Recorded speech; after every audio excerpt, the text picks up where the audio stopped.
He stared at my corpse with an expression of disgust. I wish I had died and gone back to the beginning. The money he sent me. I opened my eyes and I was back. A month before he fell in love with that college student, I found her current workplace and watched her like a stalker. I was so curious. What kind of girl stole the man I loved for 10 years? Ma'am, would you like another cup? She walked over. She asked me with a bright smile. I was so dazed when I came in. I looked at this young girl. Luckily, I'm a woman too, otherwise they might have mistaken me for a pervert or a lunatic. Sure, black coffee again, please. I gave her a polite smile. My voice was weak. Soon the girl brought me another cup of bitter black coffee. She didn't leave right away but hesitated for a moment before speaking up. Ma'am, you've already had 2 cups of black coffee. Even if it keeps you awake, it's bad for your health. Why don't you come back next time? She was so sweet and outgoing. Her voice was as clear as a bell. Ring, ring, so beautiful. I looked at the black coffee on the table, picked up my purse and stood up. All right, check please. The girl was happy that I listened to her. She ran over right away to ring it up and finally said to me, Ma'am, today's total is $87. Will that be cash or mobile pay? I paid without a word and quickly left the coffee shop. In my past life, I hadn't even seen her. I had only found a name and a few photos. Perry guarded her like a precious treasure. He cherished her like his protege, but my rival never showed her face. Young, gorgeous, youthful, sweet, and cheerful. All these lovely adjectives fit that girl perfectly. Her only weakness was that she had no family background, and the gap between her and Perry's status was too large. On the way home, Sean suddenly spoke up. Ma'am, today is your wedding anniversary with Mr. Perry. For a moment I was stunned, calculating that this year made it 5 years since I married Perry. Every anniversary I was busy all day preparing a romantic dinner and a wedding gift. I was 27 that year and he was 29. I rubbed my temples, which ached a little. Before I knew it, the car was already parked in front of Perry and my home, but to my surprise, Perry's car was also parked outside today. He had come back. My feelings were complicated. When someone who died once is reborn and meets the main culprit, what expression would be appropriate? I thought I would hate Perry over a woman.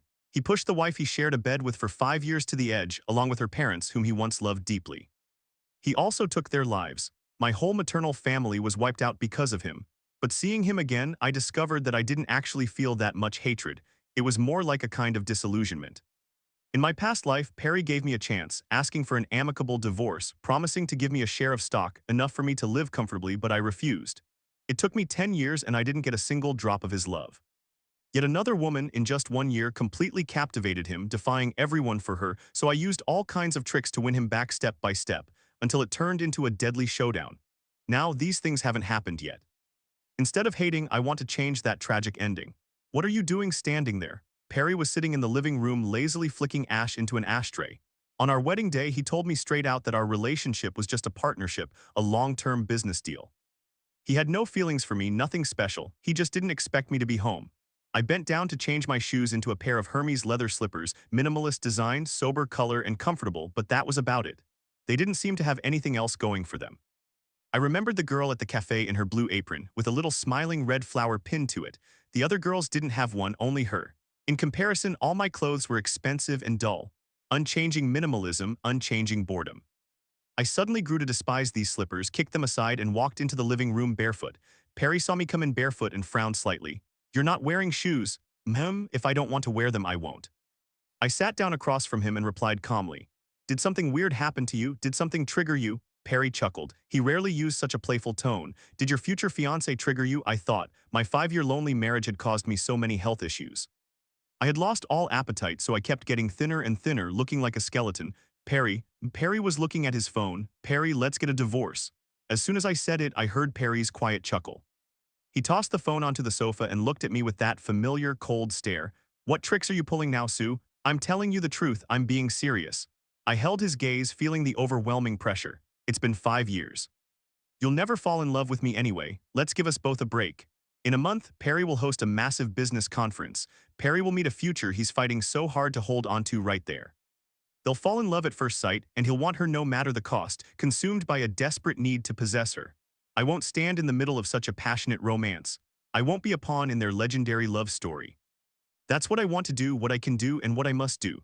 I already went through it in my past life and got the final outcome. This time, I won't become a laughingstock or drag my family into the abyss. I decided to release all my bitterness before Perry and his future love ever meet. In their winding journey of love, I'll take the initiative. Maybe my expression was too serious because Perry's face suddenly darkened. He's always had a bad temper. If someone ticks him off, he never holds back. Am I just a toy to you now? Perry sneered, but his eyes were pure ice. 5 years ago, you insisted on marrying me, and now you want a divorce. Sue, are you playing games with me? 5 years ago, our families were close, so they set us up. With Perry's temper, he never would have been so submissive. The turning point was that his grandfather was gravely ill and forced him to marry me. This was extremely forced on Perry. Luckily, he didn't have anyone he loved deeply yet, and he was gradually taking control of the family business, so he needed someone to handle things at home. So we just settled for 5 years. I smiled bitterly with a tinge of sadness.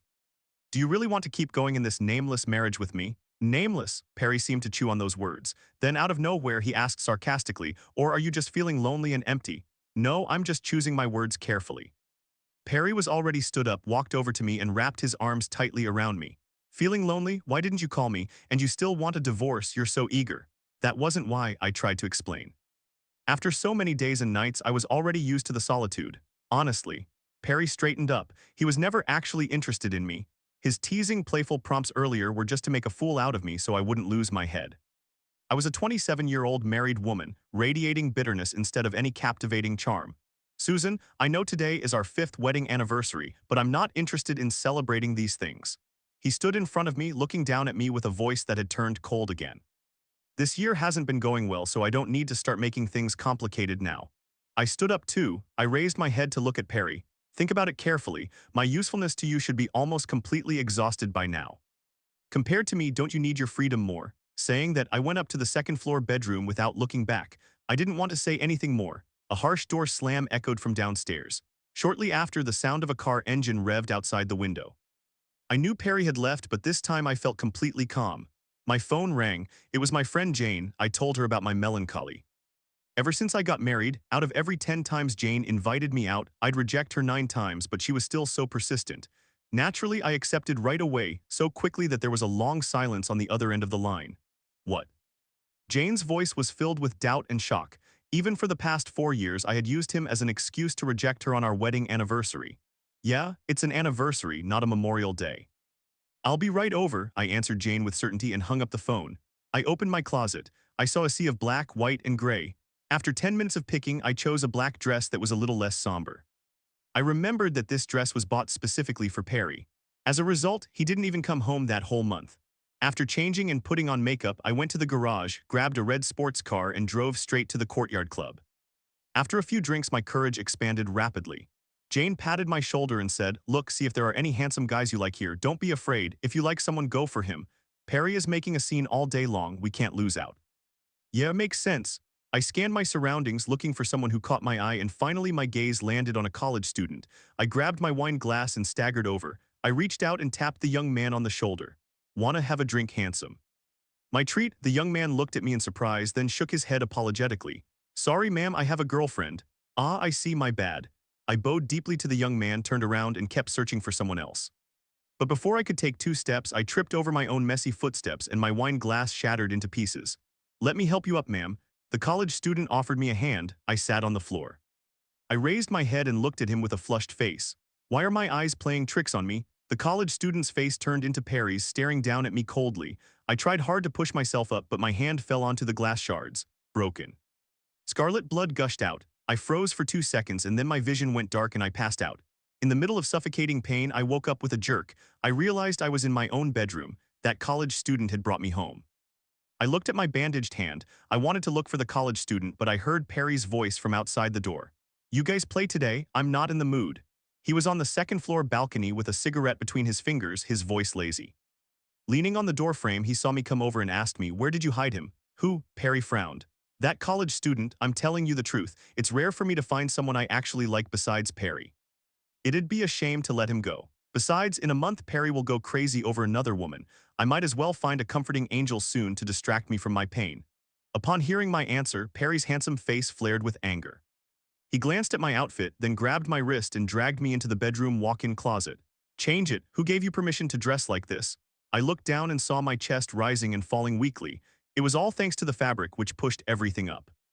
"I don't think this look really suits me. Besides, to a man who doesn't love me, why do you care whether I'm sexy or not?"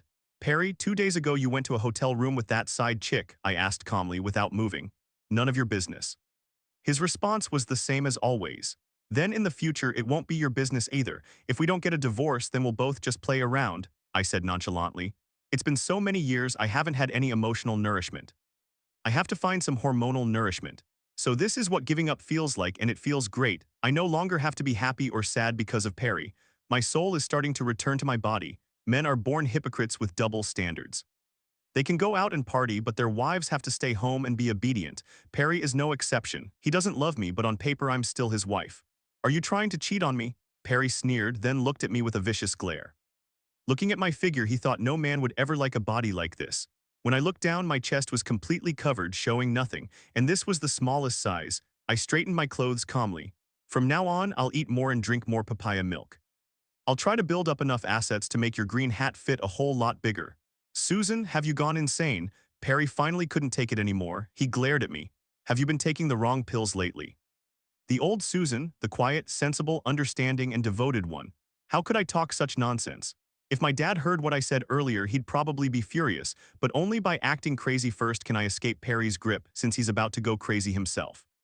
He won't divorce me until his future love appears. A marriage of convenience is never a game you can play at will. He's such a rational person. Weighing pros and cons is his specialty, and I really don't want to go through that again, watching him fall in love with someone else. So just divorce me. I'll say it again. Don't flatter yourself, Susan. I want you to regret choosing me for the rest of your life. Perry has gone back to his usual cold self. It's like he read my mind. If you want us to go our separate ways, so be it. I made a mistake to make me regret marrying him. He even accepted being cheated on. I never imagined that forcing him to marry me would cast such a massive psychological shadow over him. He needed to get revenge on me in an extreme way. Only then could he find relief. Just as my brain went totally blank for a second, Perry reached out and wrapped his arm around my waist, pulling my body tight against his. He licked his lips with a suggestive look. Want me to help you fill out a bit more? No. I shoved Perry away instantly. People who are destined to split up shouldn't have any unnecessary physical contact. Perry narrowed his eyes, staring at me with a razor-sharp gaze. He's a sharp guy. He should have picked up on this long ago, my strange behavior over the last 2 days. He grabbed my chin, or rather mine. I raised my head to look him in the eye. Are you Susan's twin sister? Yeah, the woman I've loved for 10 whole years. How could she suddenly start acting so weird? I forced a dry smile and said, guess. Susan, our marriage isn't that simple. Once it's dissolved, there'll be a massive fallout over our assets. I don't have time to play house with you. If you really can't stand the solitude and want to go out and fool around, just remember to use protection. He didn't answer, just leaned into my ear and whispered, remember to use protection. I won't admit it either. Someone like me, who's already died once, should have a heart as calm as still water. I don't know where the impulse came from, but I raised my hand and slapped Perry across the face. My palm went numb. Perry's face, slapped by me, looked like a thin sheet of paper. He turned his head away.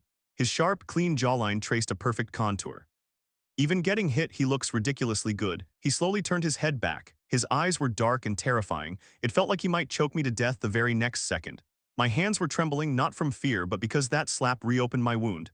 It was bleeding. I looked down at my hand, turned around, and walked away, giving him nothing but a cold shoulder. After that slap, Perry vanished into thin air again. In the entertainment news, in high-end clubs, at the company, just anywhere except home. I counted down the days. There was only half a month left before Perry and Vivian would meet. During this time, I often visited Vivian's shop, ordered a black coffee, and quietly watched Vivian work. Every single one of her smiles burned into my retinas. If I were a guy, I'd fall for her too. Your boyfriend's here to see you, a coworker reminded Vivian. I knew Vivian had a boyfriend. It's just that the poor guy stood no chance against Perry at all. Even if at that moment Vivian and him were head over heels in love, he couldn't withstand the gap in social status. The artist became a bitter, resentful nobody. By the time I found out about Vivian's existence, she had already broken up with her broke ex-boyfriend, so I never looked into him. The cafe door swung open. A young man in a white t-shirt and light blue jeans walked in. He wore a white baseball cap and was holding a box of takoyaki, looking so clean and fresh. I froze right on the spot. The college boy, Evan, why are you here? Vivian was as thrilled as a little hamster welcoming its owner back home to take shelter. I was handing out flyers nearby, so I stopped by to see you and brought you some takoyaki. The college student smiled just like Vivian, his eyes curving into little crescent moons. This is what they call a striking resemblance. They were forcibly torn apart by Perry. What a shame. Vivian was both happy and distressed at the same time. I'm glad you came to see me, but handing out flyers is so exhausting. Don't waste money buying me food. Focus on saving your money. I only do it so I can buy snacks for my Vivian. This college kid really has a way with words, I thought. Perry never bought me snacks, not that I even like snacks anyway. Since Vivian was still working, the college student didn't notice me. I sat in a corner with my head down, terrified that he'd look closely at the crowd and realize I was that older woman who tried to hit on him at the club the other night. As soon as the college kid left, I quickly paid my bill and got out too. "Ma'am," Sean greeted me as always. My body was completely drained. How is it that after being reborn, dealing with people has only gotten more complicated? I rubbed my temples. My brain couldn't take any more. I hadn't even driven 100 meters before I spoke up again. "Sean, let me drive." My excuse was that I was drunk and wanted to show off. I grabbed the steering wheel, keeping my eyes peeled and my ears open. Finally, I spotted the intersection ahead where the college student was waiting for the light. I seized the chance, slammed on the gas, and swerved right into him, knocking him to the ground. "I'm so sorry, I'm so sorry." I scrambled out of the car, anxious to help him up. I saw blood dripping down his leg. It was a pretty nasty injury. The college student, gritting his teeth through the pain, called out to me in shock. "No wonder people fall for college guys. College guys are so sweet talkers." I told Sean, "Quick, get him to the hospital." The college student's name was Evan Young. He's a college student, 21 years old. I sat in the hospital waiting room looking at the contact I had just saved on my phone, Evan Young. A sudden wave of sadness hit my heart. When it comes down to it, I'm really not that noble. The only scheme for revenge I could think of was giving them a taste of their own medicine. Since Vivian could steal my husband away, why couldn't I steal her boyfriend? Even though she was forced at first, she eventually accepted Perry. That was the exact moment Perry went completely insane over her. If Vivian had never accepted him, maybe he would have stayed a bit more rational, realizing his efforts were useless. This hospital was packed with people. In my past life, late-stage breast cancer with bone metastasis, I spent all my remaining days in a hospital just like this. The doctor said women who are constantly angry and depressed are far more prone to breast cancer. I covered all of Evan's medical expenses and gave him a generous compensation package for living expenses and recovery, since being hospitalized kept him from working his part-time jobs. The truth is, I'm actually pretty good at chatting people up. In just half a day, I managed to get almost all of Evan's info: ordinary family, both parents alive, working in the countryside with an older married sister back home. No wonder his girlfriend was snatched away by Perry. Take good care of your wound. I'll drop by to see you often. Before leaving, I gave him a big sister's charming, affectionate smile, a gentle smile. "It's no big deal, ma'am. I'm still young. I'll bounce back fast. You always sound like you're flirting with me. Honestly, I'm not even that old." 27 isn't 72, but 5 years of an oppressive marriage and long-term unhealthy coping habits have taken their toll on me, both psychologically and physically. I nodded, and on the way home, I stopped by a pharmacy and bought a ton of tonics. "Sean, go to the employment agency and find a few reliable maids who cook delicious, nutritious, and certified meals." I sat in the back seat with a pile of supplements, and after giving it some careful thought, I gave Sean those instructions.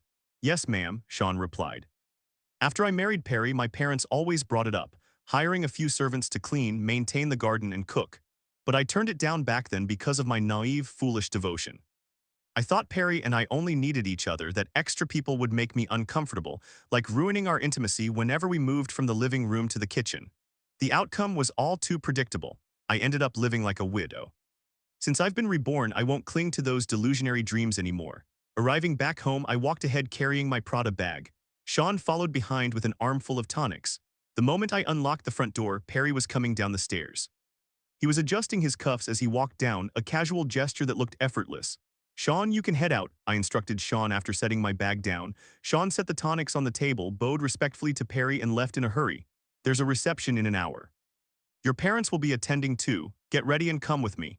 Perry didn't even glance at what I brought in. He just informed me, cold and distant. He never wanted to take me to any events unless there was a specific purpose, like my parents being there.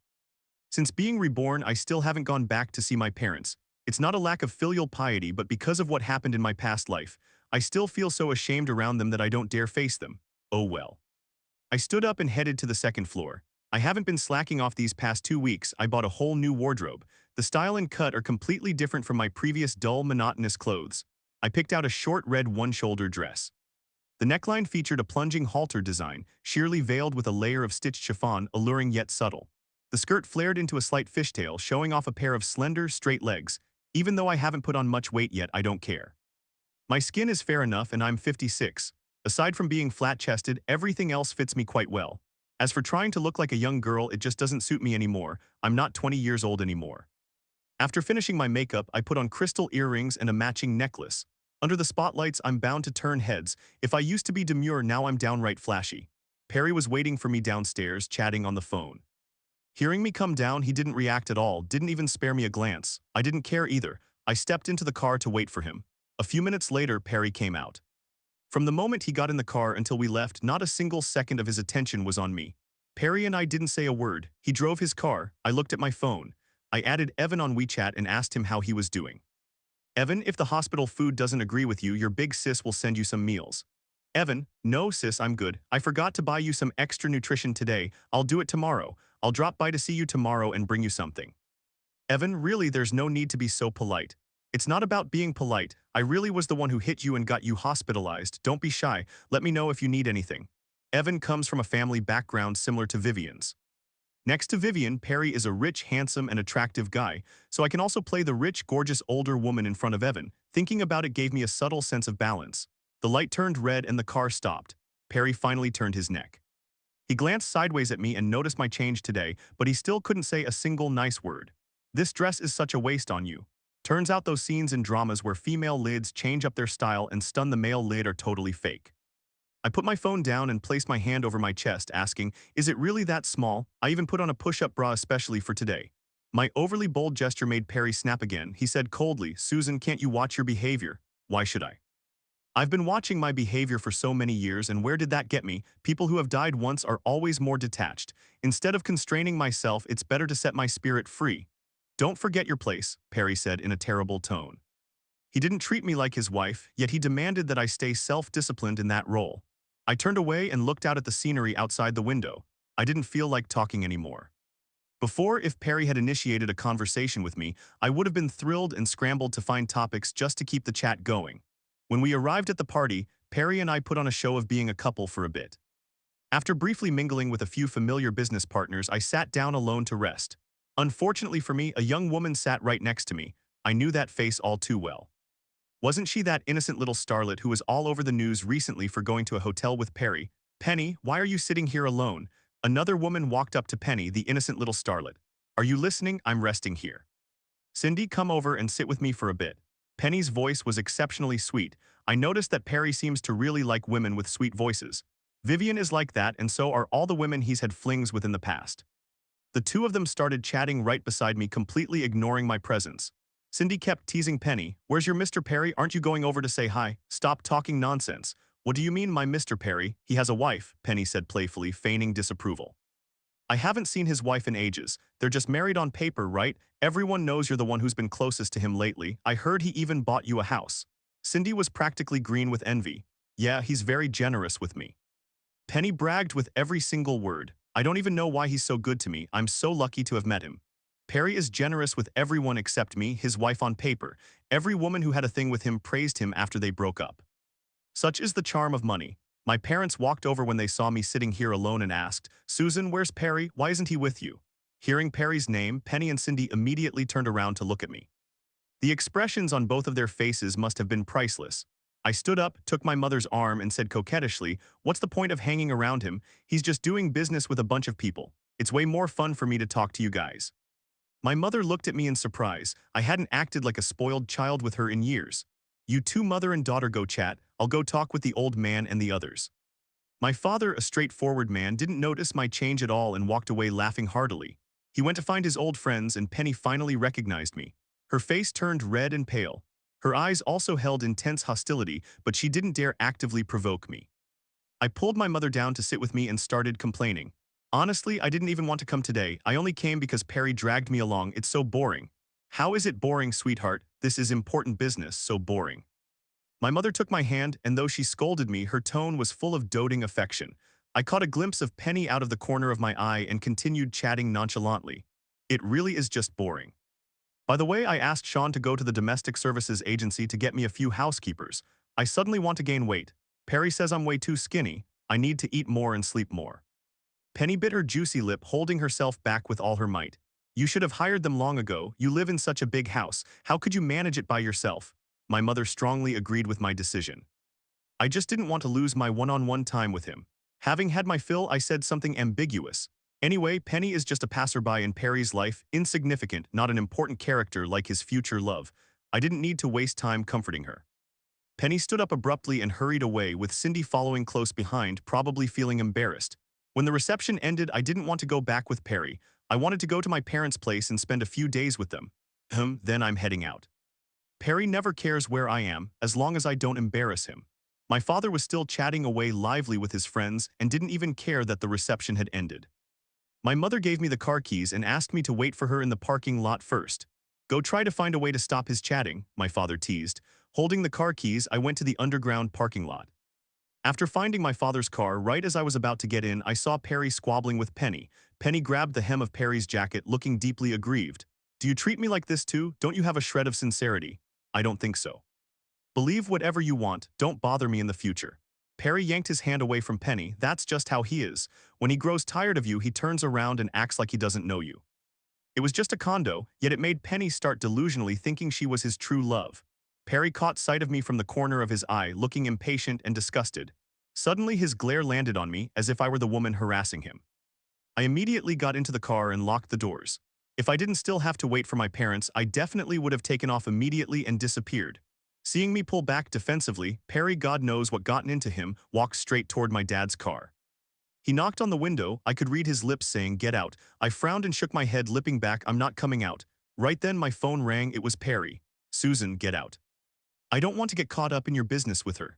Through the car window, I locked eyes with Perry's hooded eyes, which were already blazed with anger. I'd already made up my mind.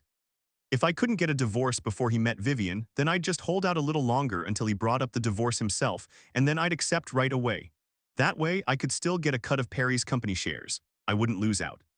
In my past life, Perry asked me for a divorce after chasing Vivian for a whole year and going up against his family. I didn't want to mess around with him or fight him for almost a year, only to end in total ruin anyway. Since being reborn, I had always thought about revenge. That was just an illusionary obsession. My past life was more like a bad dream, and this life is reality before the tragedy even hits. I have no intention of becoming a ghost over a nightmare in the real world. Perry was furious. He probably had never had me reject him like that before. Penny walked over with tears in her eyes, still tugging on Perry's clothes, refusing to let go. She's a rising starlet after all. Why is she clinging to Perry so desperately? I felt like I was looking at my past self, with no right to laugh at anyone else. Perry glared at me in frustration, finally grabbed Penny's hand and led her to his car. Seeing him speed off, I let out a sigh of relief. By the time my parents got back to the car, I was almost asleep. Why do you two have so much to talk about? Is there a problem? If it needs approval, we have to discuss it thoroughly. My dad was fastening his seatbelt as he spoke. I was sitting in the back seat feeling groggy. Before, in my dreams, I was always chasing after Perry. Now, whenever I dream, it's about my past life. It seems like God is afraid I'll forget the tragedies I lived through, so he keeps sending me these dreams. I want to eat sticky rice chicken. My mom saw me sitting in the back, so she hopped in back with me. I quickly wrapped my arms around her. To me, this was mom's scent, safe and warm. In my past life before I died, my parents stayed right by my side, crying until they fell ill. Both of them grew so old, their silver hair full of sorrow and grief. It's so late, and you still want me to make you sticky rice chicken. My mom playfully swatted my hand away, annoyed. What's up with you today? Did you get into a fight with Perry? Usually I don't even see you at home once every 10 days or half a month. Wasn't my head clouded by love? I said with a soft chuckle. From now on, I'm going to be your sweet, devoted little daughter. The fact that I was blindly in love with Perry was something almost everyone around me knew. My mom was stunned to hear my words. My dad almost jerked the steering wheel completely out of place. My dad asked, "You don't like Perry anymore?" "I like him, but that doesn't stop me from letting him go. In the end, I can't hold on to this man. He doesn't belong to me. He belongs to the future, to that young and beautiful girl, Dad. He and I have been married for 5 years. What love is left between an old couple? I just feel like I should do other things instead of just revolving around him," I said with a smile. "Makes sense. Look at that kid Perry, flying all over the place all day. I haven't liked him for a while." My dad suddenly gained confidence, talking about Perry with clear dissatisfaction. Before, because of my devotion to Perry, my dad used to speak well of him. "If you say you don't like him anymore, then he's a total jerk if he comes back." Once I opened my mouth, both my dad and mom started complaining about Perry. At that moment, I realized how much they had held back for my sake. I felt sad and guilty, unable to raise my head. We got home late at night. I washed up and went to bed. I don't know how long I slept when my mom knocked on my door. I asked sleepily, "What's wrong, Mom? Didn't you want sticky rice chicken?" I made you some, eat a little before you go to sleep, my mom told me. I woke up instantly. Sitting on the bed, my mind went blank for a few seconds and I felt my eyes welling up. Tears began to flow. I hadn't cried once since I was reborn. Not even when I dreamed about the painful scenes of my past life did I wake up crying. The pain had already made me numb. It was no longer hard for me to accept it. But seeing my mom make the sticky rice chicken I love so much in the middle of the night, I couldn't hold back my tears. What's wrong, sweetheart? You must have been mistreated by Perry. Tomorrow I'm going to the Perry family home to demand an explanation. How dare he hurt my daughter? My mom got scared and quickly sat on the bed to hug me. Perry hasn't hurt me, I'm just so moved. You treat me so well, I said, wrapping my arms around my mom's waist. I really am fine. Perry truly hasn't hurt me, it was all my own doing. I brought it upon myself to be a shameless villain and I was just a foolish bystander. My mom gently patted my back and let out a deep sigh. She is my only mother. She knows me better than anyone and knows perfectly well the pain I suffered because of Perry. I'm not someone who cries easily. If I didn't have any bottled up sorrow, I would never shed these tears. Do you still want to eat the sticky rice chicken? She asked me. Yes, I really want to eat it. I wiped my tears, got out of bed, took my mom's arm, and we went downstairs to eat the sticky rice chicken. My dad was probably already asleep, so it was just my mom and me sitting in the dining room chatting. The sticky rice chicken was delicious. I ate more than half of it all at once. Over the past few years, I had eaten very little, and suddenly eating so much made my stomach feel heavy all at once. I almost threw up. My mom patted my back. Why did you eat so much? Your stomach will hurt and you won't be able to sleep. I was just too hungry, I giggled foolishly. The last time I ate with such relish was at graduation, the graduation dinner with Jane and the others. After graduation, I married Perry and started my life of bitterness. Sigh, eat slowly. Eating until you're about 80% full is enough, my mom told me softly. I hugged her arm and pleaded, Mom, stay with me tonight, tell me your health secrets. My mom agreed without a second thought. When I woke up the next day, I felt amazingly relaxed. I ate well and slept well. After having breakfast at home, I went to the hospital and Evan was playing on his phone. His leg wasn't fractured, but the skin and muscle damage was pretty serious and needed stitches. He was wrapped in thick bandages and couldn't move it at all. Sis, why are you here? Evan saw me, surprised and a little embarrassed. Honestly, you don't have to worry about me so much or come see me so often. How could I not? I gave him a warm, gentle smile. I turned and said to Sean, Sean, bring it in. Sean walked in carrying a mountain of nutritional supplements, stacking them right by Evan's bed. Seeing how attentive I was, Evan was clearly flattered, a flush of shyness creeping onto his face. Sis, I just have a few superficial scratches, it's really not a big deal. Our parents gave us our bodies and even a superficial scratch is still a wound. I sat down by his bed, I laughed and said, Sis, I still don't know your name, Evan suddenly asked. My last name is Sue, you can just call me Sis Sue.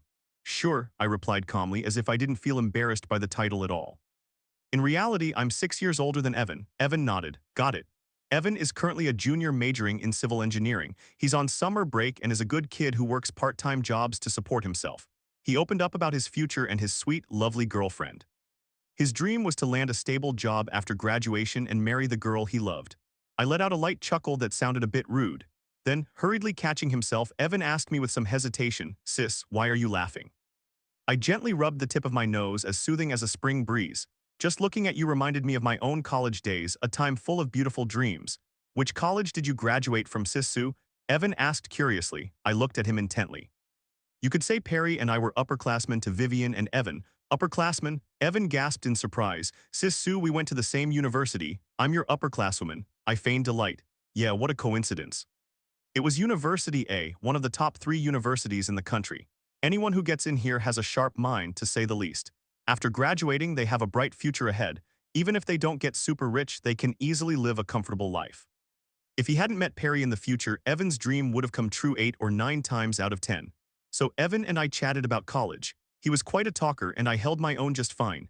We were both having a lively conversation when someone walked in. Evan, I came to see you, a clear voice called out.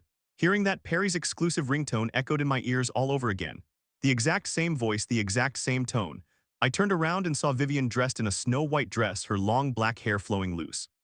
Her natural curls added a touch of femininity to her youthful look. Gorgeous and charming, I didn't envy her physical beauty, but her youthful vitality, that radiant energy radiating from a 20-year-old body, made me feel a pang of bitterness. When I was 20 years old, Perry had already been with me for 3 years. I had squandered my best years on that one-sided love that nearly killed me. Why at the exact same age did Vivian win Perry's crazy devotion while I hid away with my diary, crying every night? Looking at Vivian, Evan was overflowing with joy but then felt a little guilty.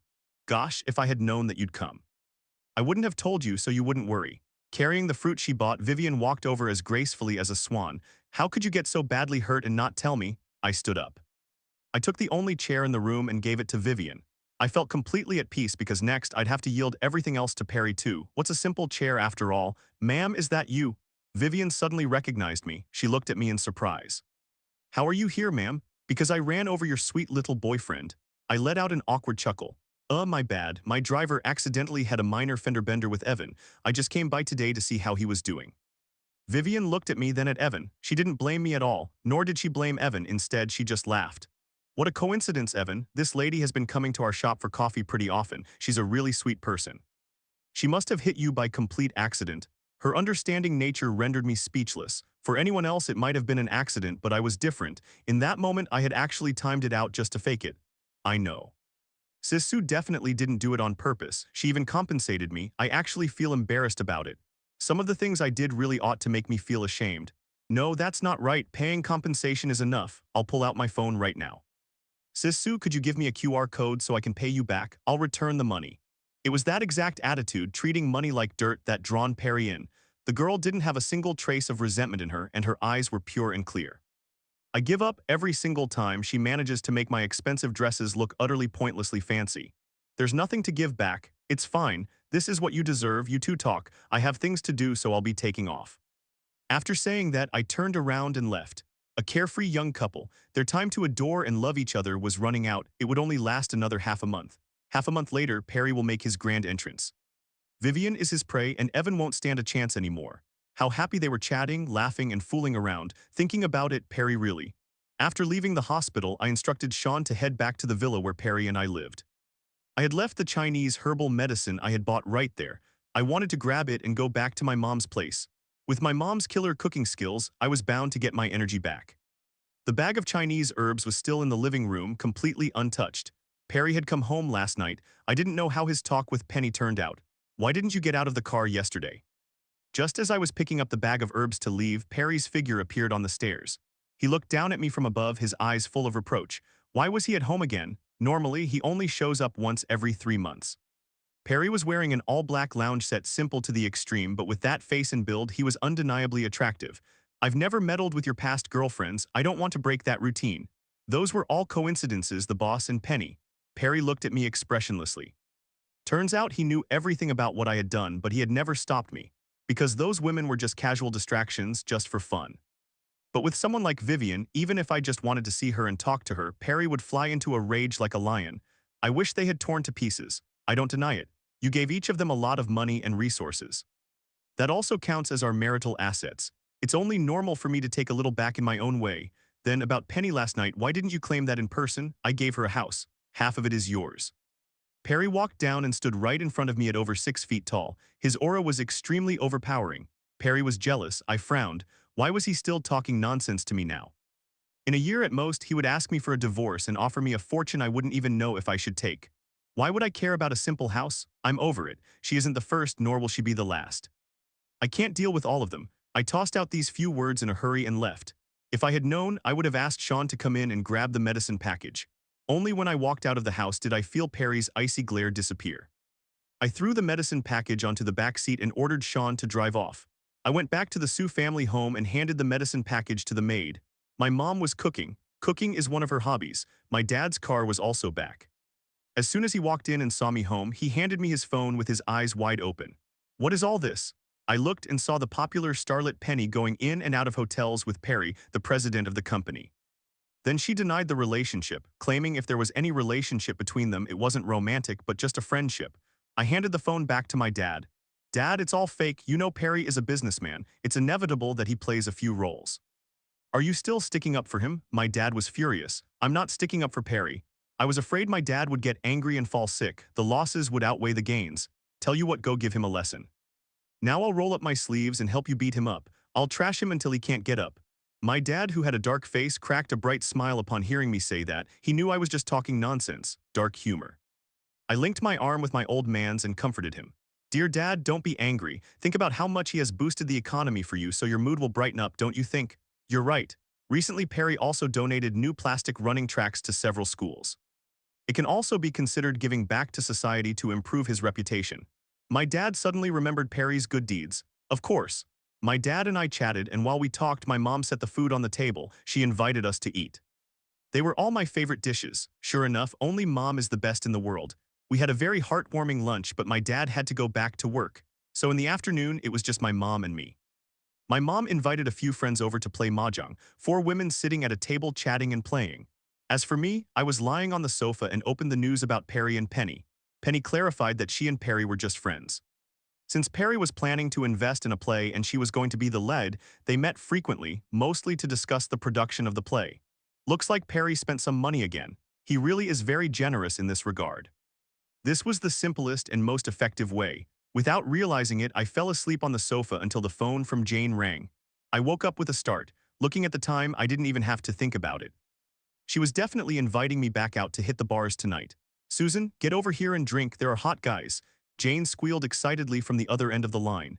"Earth-shatteringly, mind-blowingly hot guys, good enough to drop your jaw, hurry up and get over here." Timmy is already here. Evan got a minor injury these past couple of days while he was out of town, so he can't make it. Jane was clearly exaggerating. Ever since they found out I was getting a divorce from Perry, this group of friends had been taking turns asking me out. Whether for a bite to eat, karaoke, or shopping, never leaving me idle. I knew they were just worried that even though I looked calm on the outside, I was actually heartbroken on the inside. That's why they wanted to keep me distracted. And honestly, I needed that distraction. Otherwise, I couldn't help but dwell on everything that had happened before. I changed my clothes and said I was on my way. I hung up the phone. Jane had already dropped me the address. Half an hour later, I stepped out completely refreshed. The nightlife was just getting started. Jane knew pretty much every bar and club in town, big or small. She knew exactly which spots served the best drinks and had the best vibes. I have to admit, the hot guys Jane brought along really had something going for them. They looked like young male celebrities. I drank a little too much and suddenly couldn't help myself. What a buzzkill, looking at a group of handsome guys, I was secretly comparing them to Perry. There was no real interaction other than knocking back drink after drink. Perry was still handsomer. His looks and presence were simply top tier. "Excuse me, I'm going to the restroom." I got up and walked toward the bathroom. The handsome guy sitting next to me followed right behind. He reached out his hand to steady me. I didn't push him away, enjoying the gentle, attentive feeling of being looked after. When I reached the bathroom, I threw up until I lost my senses, and then I washed my face. The handsome guy was still waiting for me. He asked if he could add me on WeChat. I deliberately asked him why he wanted to add me. He gave it to me straight. "If you ever feel lonely, you can hit me up anytime." I chuckled at his proposition, realizing I had just picked up a gigolo. The alcohol was kicking in. I got up on my tiptoes and leaned in close to him. "Well, let's see if I can stand the loneliness," I said, turning around to walk away. Truth is, I wasn't actually interested in these kinds of guys, especially the ones who clearly had ulterior motives. Jane was standing not far behind me. Who knows what she was up to? Seeing me come over, she hurried back to her seat. "My tolerance for alcohol is terrible. I want to go back and sleep." I shook my head, feeling genuinely dizzy. "If I get too drunk, my mom will chew me out at home. I've got to head back too. I have work tomorrow." You could tell she really hated her job. Jane pouted. "What time is it? You're all leaving already. It's no fun partying by myself." "Let's go, let me pay the tab." She said goodbye to those hot guys. The three of us left. We each called a designated driver. Before parting ways, Jane grinned like a sneaky thief. "Don't you think you're Mr. Perry will get jealous if you go out drinking with hot guys. Don't even bring him up, it's bad luck." I was already sitting in the car, winking at Jane. She had no idea. "What guy?" She happily hopped into her BMW and drove off. I told Sean to drive and then closed my eyes to rest in the back seat near the driveway to my house. A sudden screech of brakes jolted me awake. I was startled. "Sean, what are you doing?" "Ma'am, that is Mr. Perry's car." Sean just pointed at the Bugatti on the road. "Why is Perry showing up on my way home?" I rubbed my temples. "It's fine, Sean, drive my car back home. It's really late already." "Understood." Sean drove off efficiently. He made a quick U-turn and left. From here to my house, it's only a 5-minute walk. I walked around that Bugatti, planning to walk home. He got out of the car and stepped right into my path. He looked to be in a terrible mood. Anger was burning in his eyes. "Come over here and explain to me what this is." Perry opened his feed and showed it to me. Isn't this the scene where I deliberately leaned in close to that guy outside the club's restroom? I was standing on my tiptoes, my face super close to that guy, looking totally ambiguous. Then I saw the post Jane put on her feed. She didn't hold back on the caption. "There are plenty of fish in the sea. My dear Susan has finally moved on." I couldn't help but laugh out loud. "What great luck, Susan. Perry gritted his teeth and growled my name. His face was covered in ice. Didn't you say it yourself? We can both play around on our own. Why are you still interrogating me about this? I adjusted my posture and asked Perry. Perry sneered. We can both play around on our own, but who gave you permission to post it online? I almost forgot. Perry and I share the same social circles. Jane is no exception. It's likely that Perry's friends saw that post on her feed. If it was someone who usually didn't get along with him, they'd definitely mock him for this. How could a man's pride handle such a provocation, especially a man in Perry's position? No wonder Jane was grinning so slyly tonight. Turns out she deliberately wanted to piss Perry off. Fine, next time I'll tell Jane not to post. I felt a bit dizzy and didn't want to argue with Perry here. I just wanted to go back and sleep deeply. Saying that, I turned to leave, but Perry grabbed my arm. I felt like my bones were almost breaking. Without enough fat to cushion me, I let out a cry of pain. Then I quickly lowered my head and bit down on Perry's forearm. Perry must have been shocked by my dramatic reaction because he didn't shove me away right away, but let me bite him.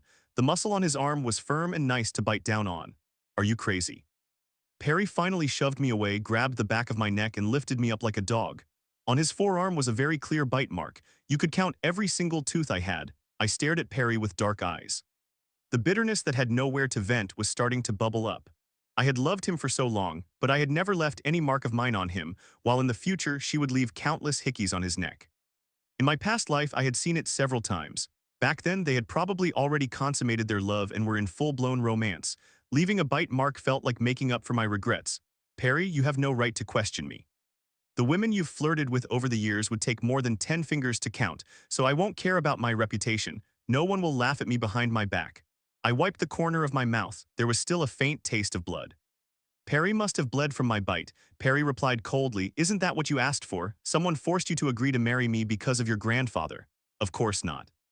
Back then, not only was I not forced to agree, but if anyone had refused, I would have forced them at knife point.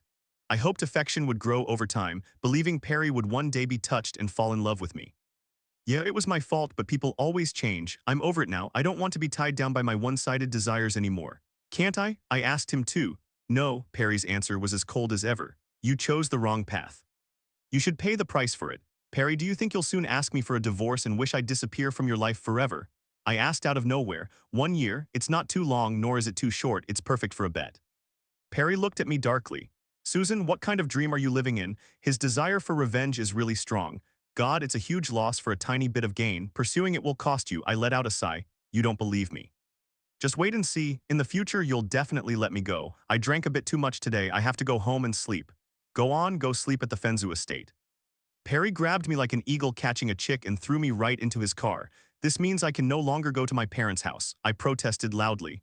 I don't want to go back to the estate. Fenzu, open the door. Perry threw me a glare.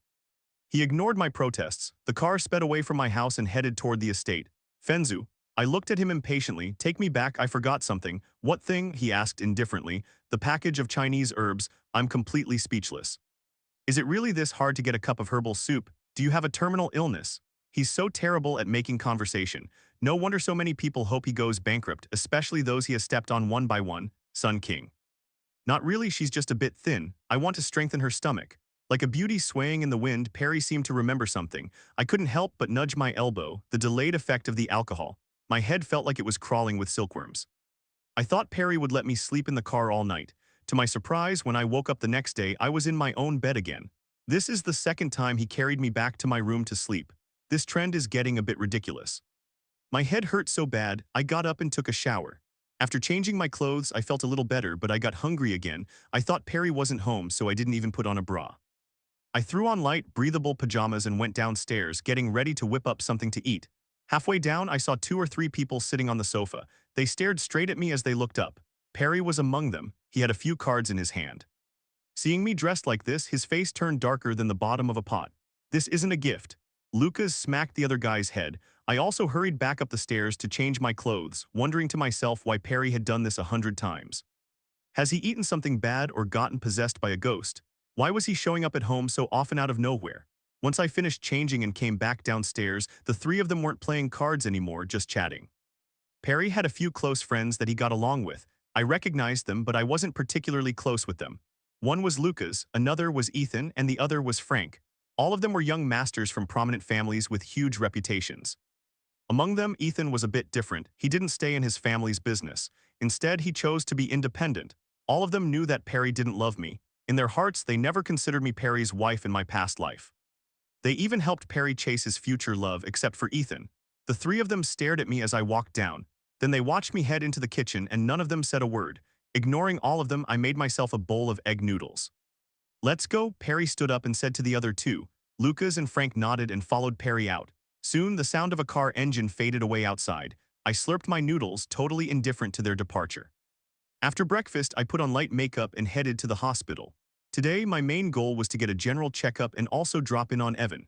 When I arrived at the hospital, I registered and went through the exams step by step. The tests were mainly for my chest. Thankfully, there were no major issues for now, just simple benign hyperplasia. I tucked the test results away and got ready to go see Evan. "Dr. Yu, your shift is over, let's grab dinner." Right as I reached the inpatient wing, I heard a nurse calling out from a short distance away. Ethan was in a white coat. His tall, lean frame carried an effortless elegance, paired with a face that instantly drew people in. In Perry's inner circle, he was considered exceptionally handsome. A young master from a prominent family, yet unlike the playboys in that circle, only Ethan went into medicine. Usually, the most he'd do was grab drinks or play video games with Perry and the others. He hardly had any serious relationships with women. In the end, wasn't it Vivian who drove him completely crazy too? I'll just walk past him. I reached Evan's hospital room. Unexpectedly, Vivian was still there. "Your boyfriend only has a superficial leg injury. It's nothing serious, he can eat on his own." Evan was showing off his affection for Vivian, taking a bite of an apple fed by Vivian while mumbling incoherently. Vivian's laugh was so bright and lively. "What's wrong? I'm being so nice to you and you're still complaining." "I'm not complaining at all, my Vivian is the best to me." Evan smiled radiantly, his eyes completely filled with the lovely girl beside him. I cleared my throat, breaking up the couple's sweet moment, and Evan looked up startled. "Sis Sue, why are you back?" Vivian hurriedly stood up and offered me her seat. "Please sit down, Sis Sue." Vivian's delicate, oval face was flawless and fair, even more gorgeous up close. I suddenly thought of Ethan, who had just walked by. I suddenly grabbed Vivian's hand and dragged her out of the hospital room. "What's wrong, Sis Sue?" Vivian gasped, following me out. "Come on, let's go." Why did Ethan disappear so fast? I felt a bit disappointed. In my past life, Perry was the one who met Vivian first. Then Ethan met Vivian through Perry. If Ethan had met Vivian first, things might have turned out differently. Who wouldn't fall in love at first sight with Vivian just like Perry? I sighed, then smiled faintly at Vivian. "It's fine, I actually wanted to introduce you to a doctor. He has great skills. If the kid needs his stitches removed in the future, you can go see him." "Sis Sue, you're worrying too much. Evan's injury really isn't that bad." Vivian smiled, looking a bit embarrassed. "He's a grown man, he's not afraid of a tiny wound like this. He used to get bumped and bruised all the time playing basketball." I got used to it and nodded, but in my heart I was thinking about next time. I'll definitely bring Vivian right in front of Ethan. With Vivian around as his official girlfriend, I won't get a chance to talk much with Evan. I stayed for a few minutes and left. On the way back, I stopped by the pharmacy again. I bought a fresh batch of Chinese herbal medicine. "Have you found Mrs. Lee, the maid?" After getting back in the car, I called Sean. Sean answered, "I'm bringing them to your house right now." Half an hour later, I returned to the Fenzu estate. Sean had arrived before me. The maids were already at their posts, busy with their duties. Sean's organization in this regard satisfied me tremendously. Seeing me return, Sean introduced me to the maids. The maids then bowed respectfully to me. I greeted them, nodded, and handed the Chinese medicine to the maid who looked the tidiest. "Take a look at these." After speaking, I walked in to rest. After a while, a maid brought the Chinese medicine over to me and said politely, "I hope you feel better, ma'am." I looked at the dark liquid on the table and then at the maid's still charming face. I asked kindly, "Auntie, what's your full name?" "Ma'am, my last name is Liu." "Aunt Liu, right? All right, thank you, Aunt Liu." I gave her what I thought was my sweetest smile and then waved my hand. "That's all, you can go back to your duties." Aunt Liu nodded and turned around to leave, however my gaze lingered on her back. Both her face and figure bore a 70 or 80% resemblance to Vivian. Suddenly, it struck me how truly wild the world is. I got involved with Vivian's boyfriend, and then I ended up meeting Vivian's mother. I sent a message asking Sean to send me the domestic service maid's info, and I carefully reviewed Aunt Liu's file. The emergency contact listed on the file is usually a spouse. When I saw Vivian's name listed as the emergency contact, I couldn't help but curl my lips. Liu Wunsen, these two names sound so familiar to me. Last time I investigated Vivian, I didn't pay much attention to them, but if I've tracked down her parents' names, this game is getting more and more interesting. I picked up the Chinese medicine, blew on it gently, and drank it gracefully, only to spit it right out because of how bitter it was. I don't know when Perry came back, but he was standing at the door taking off his shoes. He saw the scene where I spat out the Chinese medicine, a flicker of impatience flashing in his eyes. If you can't drink it, don't drink it. Why do you care so much about me? I wiped the corners of my mouth, and indeed it felt like Perry has been acting very strange lately. I asked him, "Why are you back?" He unbuttoned his tie with a simple, rough gesture that was undeniably attractive. "This is my house too." "Am I causing trouble by coming back?" Perry sat across from me and answered with a dark look. "You've got a point too." I nodded and refocused on the Chinese medicine, but it was way too bitter. I was used to unsweetened black coffee, so I couldn't stomach this bitterness. Before the liquid even reached my throat, I spat it right back out. This time it was a huge spray, and part of it landed straight on Perry's face and shirt. His face instantly darkened as he glared at me coldly. I couldn't say a word. Seeing the droplets hanging from the tips of Perry's eyelashes, I pulled out a tissue and pressed it against his face. It was my last bit of courtesy. Perry grabbed my hand and shoved it away. Stunned by his look of disgust, a familiar bitterness welled up in my heart. Sorry, it was just too bitter. I stayed composed and tossed the tissue in my hand onto the floor. Perry didn't answer, he just got up to go change his clothes. Right then, Aunt Liu walked in and quickly cleaned up the mess. She moved more lightly and carefully than the others. "Go on, go cook." After Aunt Liu finished cleaning, I spoke to her with a trace of fatigue. Aunt Liu nodded and headed to the kitchen to get busy. I pinched my nose and downed the rest of the Chinese medicine. My body won't get better just by eating more. I need to nourish my internal organs properly to gain weight. I went upstairs after taking the medicine. I walked into the music room, unzipped the case, and pulled out the cello that needed saving. Then I plucked the strings alone. The deep, elegant sound filled the whole music room. I immersed myself in the music, remembering everything I'd been through. Without me noticing, Perry opened the door to the music room. He said in annoyance, "So noisy, I really didn't want to play anymore." Hearing Perry say that, a surge of anger rushed over me. In my past life, it was because he complained about my cello being noisy that I packed my beloved cello away. Thinking about it now, no wonder Jane and the others called me an idiot. Out of spite, I scraped the bow across the strings twice, making a harsh, grating noise. Perry knitted his brows, those handsome eyebrows. I lowered the bow gracefully and said softly, "Then let's get a divorce. Let's get a divorce and live separately. That way, even if I were playing the trombone, it wouldn't bother you." Perry replied sarcastically, as if we couldn't live separately without getting a divorce. "Then why did you come back?" Lately, I'd been baffled. What at home was pulling Perry back? It couldn't be me, could it? Perry seemed unable to adapt to my sharp tongue. His face grew even darker. With his temper, he should turn around and leave right about now. With just one phone call, he'd have someone sweet and gentle waiting for him, but he clearly suppressed his rage and asked me instead, "Susan, seems like you don't want me to come back. Have you found someone new?" Could it be that he suspects I'm stepping out on him? Is that why he keeps coming back to catch me red-handed? I widened my eyes. "Is there a problem? Didn't you say so yourself? As long as I don't post it online, it doesn't matter." Perry asked me viciously, "Do you actually dare to cheat on me?" I asked him back, "It's about equality between men and women. Why can't I do what you do?" As we faced off, Aunt Liu's cautious voice broke in. "Mrs. Perry, dinner is ready." I pushed past Perry and went downstairs to eat. I no longer wanted to punish my body for him.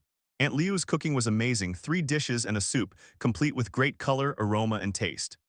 I polished off 2 bowls of rice in one go, and out of the corner of my eye, I saw Perry come downstairs and walk out. I finished the last sip of soup and secretly praised Aunt Liu. "Honestly, it's delicious, Aunt Liu. With your amazing cooking, whoever gets to be your husband and children must be so lucky." Aunt Liu felt a little embarrassed. "Ma'am, it's just home-cooked food, you flatter me." I shook my head. "It's not flattery, it really is delicious." "Has no one in your house ever praised you?" "My daughter likes my cooking too. She often asks me to open a small restaurant. My daughter thinks too simply." Speaking of her daughter, Aunt Liu's face was filled with warmth. "My daughter thinks too simply." My sarcastic smile faded a bit. "She doesn't think wrongly. Sometimes, when luck strikes, it's easy to reach your goals. Right before I died, I wanted to see Perry one last time. My mom told me that his future love's restaurant was opening and that she was outsourcing ingredients, so she couldn't come. The restaurant, of course, was funded by him. Its scale was among the top 3 in City A. It was grand. Aunt Liu replied respectfully and humbly, "Our family of 3 are all ordinary people without much luck." "Aunt Liu, when luck comes, it's unstoppable. What if your daughter marries well?" I really wanted to tell her right away, "Don't feel so inferior. The chance for all 3 of your family to rise to the top will come in half a month." But I still held myself back with an awkward smile and stood up from the table. His future love's family isn't bad-hearted, I admit that. In my past life, her parents strongly opposed her being with Perry at first. She hadn't even graduated from college yet, and she was already in a passionate affair with a married man. It would be shameful if word got out. But gradually, Aunt Liu and her husband were moved by Perry's persistence. They chose to accept it, but they never thought that while they were celebrating, I, his legal wife, would be experiencing the most agonizing pain. After taking a shower, I lay comfortably in bed. As usual, I checked my phone before going to sleep, and I happened to see the late-night entertainment news showing Perry having fun at a bar. He was accompanied by Lucas, Ethan, and 2 or 3 beauties. Perry is a man who generates traffic and hype all on his own. After all, his status speaks for itself. Even if he eats an ordinary bowl of hot and sour noodles on the street, it can trend online. As his wife, I frequently show up in the comments section. His wife is so patient, I call her the ultimate saint. If he were my husband, I'd be willing to take care of his mistress during her postpartum month. Replies above, why are you being so disgusting? These kinds of gross things, if they actually happen to you, you definitely couldn't handle it. Leave it to me to handle. A bunch of shameless comments. The subject of scandal since I got married, it's practically filled with starlets. It's not that the paparazzi's skills are bad, but every time they fail to catch the main scenes. There are those who pity me, those who envy me, and those who mock me. I take it all with a smile. Just as I was getting ready to sleep peacefully, I received a call that woke me up from my sleep. Her tone was anxious. Hurry, get over here. Something happened. What happened? Don't worry, Jane and Perry almost got into a fight. Hurry up and come over. I already sent you the address. Hurry, hurry. After Lily finished speaking, she hung up in a rush. I was full of question marks. How could Jane get into a conflict with Perry? Besides, no matter how bad Perry's temper was, he wouldn't go as far as hitting a woman. Without time to think, I threw on some casual clothes. I hurried out the door. When I arrived at Club 980, Perry and Jane had already been persuaded to step out of the VIP booth. Otherwise, with their status, it definitely would have trended online again. Seeing me arrive, still furious, she opened her big eyes wide and glared at Perry like that. It looked like she held an unspeakable grudge against Perry. Perry, of course, was even more enraged. He sat on the other side. His aura was rock-bottom cold. Lucas, beside him, looked like a terrified minion. He looked at Perry, then at me. Sister-in-law, I'm so sorry. Your friend must have misunderstood something today. Truth is, I was the one who called those girls over. It has nothing to do with Perry. Lucas is 4 years younger than Perry. It was the first time he ever called me sister-in-law. Jane pointed at Lucas and yelled furiously. Right in Perry's face, that woman's chest was almost touching Perry's face. You're practically nursing her and you say it has nothing to do with him. Lucas almost cried. It was his first time dealing with such a tigress. It was terrifying. Perry's cold, dark eyes swept over Jane, and the very next second they landed on me as if waiting for my reaction. I pretended not to see his gaze and just comforted Jane. Jane, it's okay, you must have overthought it. Those women were definitely called over by Lucas. Perry doesn't have that kind of appetite. If someone who didn't know the situation saw this, they'd think Jane was the one betrayed by her husband. The VIP room fell into an awkward silence. Jane and Lily looked at each other, then looked at me with reproach. Are you seriously saying that, Susan? Of course, they knew that Perry and I were about to get a divorce, but they never would have imagined that I, at this moment, could be calmer than anyone else. Jane couldn't even hold back today. She had typed out thousands of texts to Perry to scold him, yet I, who had loved him for so many years, had a heart as still as calm water. Of course I'm serious about it. Come on, get up. Let's go have a few drinks before we leave. My treat, I took Jane by one hand and Lily by the other and stood up. My gaze didn't land on Perry for a single second. For a moment, Lucas was stunned and foolishly reminded Perry, Perry, they're leaving, sister-in-law. What sister-in-law? Is she even worthy of being my sister-in-law? Perry's icy voice was filled with rage. The instant the VIP room door closed, it reached my ears crystal clear. My heart felt like it was pricked by a needle. It hurt, but it was bearable. I'm not worthy of being your sister-in-law. I'll leave that line for Vivian. After finding a few open seats, Jane, Lily, and I started drinking. Lily had just finished a show. Upon returning, Jane invited her out for a drink. Who would have thought she'd happen to run into Perry drinking with some women? Dizzy from the alcohol, she charged in to defend my honor. If it weren't for the fact that she's a woman, she really might have gotten beaten up today. Jane asked me repeatedly, Susan, have you really moved on from Perry completely? I nodded. On this, I can be sure. Well, I admire your courage, girl. 10 years of a relationship and you're just letting it go like that. Jane raised a wine glass and downed it in one gulp. Lily toasted me too. What a badass. Just as the three of us were having a good time, Lily got a call from her boyfriend. Her relationship was the smoothest among the four of us. Her boyfriend was close to her age and both families had already met. They were already talking about marriage. Lily, the assistant director, stood up right away to say goodbye to us. Girls, my dog is waiting for me at home. I'm taking off. Jane teased Lily sarcastically. Are you going home to nurse him too or what? Lily scolded her with a laugh. You cheeky brat. Then she quickly slipped away. Once Lily left, I settled the bill and Jane and I headed out as well.